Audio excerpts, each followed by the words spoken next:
ప్రతి ఏడాది వేసవిలో తన సినిమా విడుదలయ్యేలా ప్లాన్ చేసుకుంటున్న అల్లు అర్జున్‌కి అది బాగా కలిసి వచ్చింది. తన చిత్రాలకి ఎక్కువగా ఫ్యామిలీ ఆడియన్స్ వస్తుంటారు కనుక వేసవి కంటే మంచి సీజన్ బన్నీకి దొరకదు. అయితే డీజే దువ్వాడ జగన్నాథం విషయంలో ప్లాన్ మారింది. వేసవి నుంచి జూన్ నెలాఖరుకి సినిమా వాయిదా పడింది. అయినప్పటికీ అల్లు అర్జున్‌కి ఎలాంటి ఇబ్బంది లేకుండా 'బాహుబలి 2' తర్వాత మరో భారీ సినిమా ఏదీ విడుదల కాలేదు.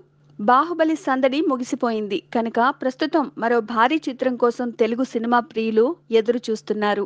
మరో 4 వారాల్లో విడుదల కానున్న 'డీజే' వచ్చేసరికి ఈ ఎదురు చూపులు ఇంకాస్త ఎక్కువవుతాయి. సో సినిమా ఎలా ఉన్నప్పటికీ మొదటి వారం వసూళ్లకి ఢోకా ఉండదు.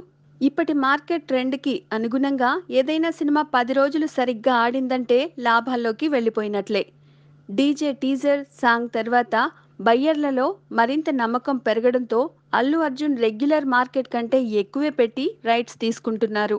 బాహుబలి 2 ఎఫెక్ట్తో మార్కెట్లో ఉండే బూమ్ని ముందుగా క్యాష్ చేసుకునే అవకాశం ఈ చిత్రానికే ఉండడంతో డీజేపై బయ్యర్లకి ఎలాంటి డౌట్లు లేవు.